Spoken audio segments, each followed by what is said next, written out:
Good morning to everyone. I'm here so that we can talk about the Word of God. So, our title of our lesson for today is about the STN and the sunshine. Text John chapter 15, verse 5 up to 7. So we have three things we're talking about.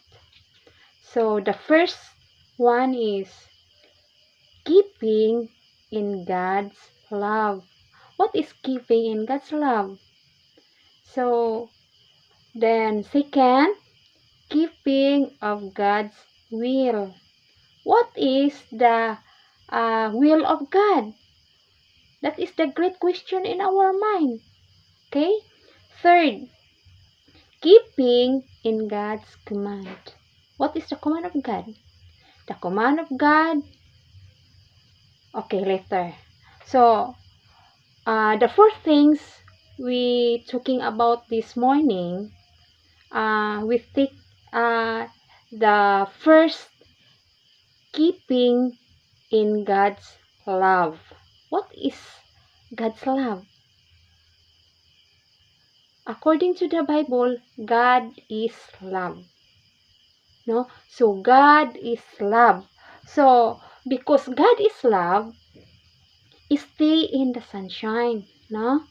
So stay in the truth, stay in the way of Jesus doing, and stay in Jesus as a foundation of our love. Who is the foundation of our love? No other than Jesus Christ. So my dear Christian, my dear sweetheart, my dear co-believers, my dear leading minister or minister in God's Word, I hope that we are in the department of God's love. I hope that we have a department of God's love, because love is conquered all. No, love is conquered all. If you have love in our hearts, we conquered everything. Everything problem comes, everything trials comes, we conquered because of God's love. Okay. Second, keeping of God's will. Keeping in God's will. What is the will of God? What the desire of God about our lives, about the humanity? The desire of God or the will of God, avoid the work of evil. Avoid the work of evil. What is our doing? Abide in what? Abide in my life. Abide in my love. Abide in truth. Abide in hope and strength. Because God is the comforter. In spite of problems, in spite of trials, in spite of financial crisis, in spite of discouragement, the love of God conquered it all. Okay? So second, abide in what? Abide in faith. So we need to have a great faith as Abraham faith. What happened of Abraham? Even the only one son, God tests his faith. No, God tests his faith to give or to offer to God, so that God tests his faith that what the great of faith he is. Remember the life of Jacob. What is the the problem of Jacob? Even uh, his wife tells of Jacob. Jacob is two wives, okay? But before have two wives, he fight for the Lord. He fight for good because he is the trials, problems, or there is the problem in the family to get the birthright of his brother, oldest brother. That's the reason Jacob going to the family of her of her mother to to resist or the problem that in his family and their family. So then when we back in their place,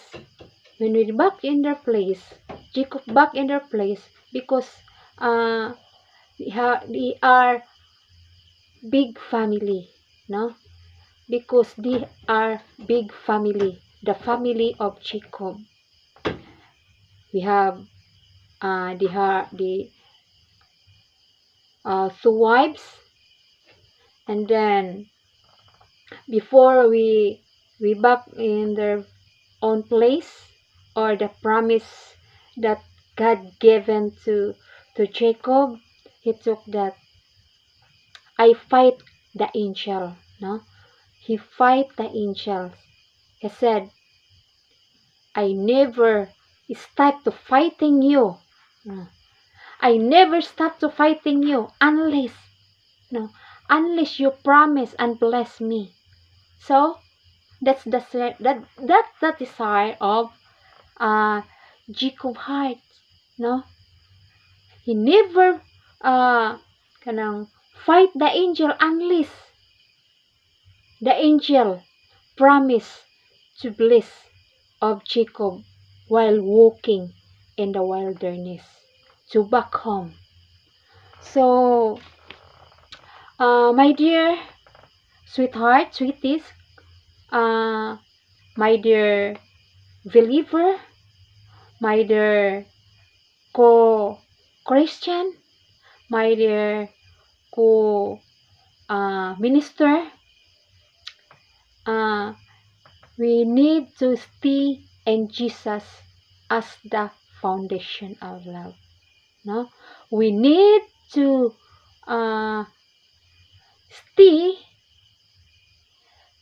of Jesus doing as Jesus the foundation of love, as Jesus the foundation of love, because Jesus only shedding and their blood the cross of Calvary so that all humanity, all people remain in sin.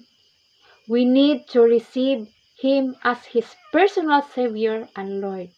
So the Word of God tells us this morning that we stay in Jesus as the foundation of love. No? We stay in Jesus as the foundation of love because God is love. Third, avoid the things that God's will. What is the will of God? Is to pray, excuse the things that never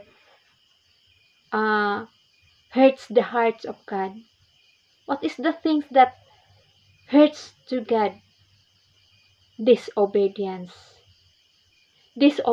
of humanity, because God loves the world. The world that mentioned in John 3:16 is the humanity that God created as His own image. So because of God's love, uh, that's why you and me now is uh, kanang, remain the love of God. Cause God is the foundation of love. God is the foundation of faith. God is the foundation of all things, of all things, and we are the stewards only. So if we are the stewards, so we do it. No, we do it for God's good condition, the happiness of God, the joy of God, because of God is love you and me. So we need to stay and Jesus, God's love. Third, keeping in God's commandment. What is the commandments of God? The commandments of God is love God more than anything else. Love the Lord with all your hearts, with all your strength, with all your hope. That's the good doing of the humanity, that God loves the world. So we need to respond the love of God to the humanity. To love the world, that's not good. Love the kingdom of God. Love the kingdom of God and love the mission of God and love the things that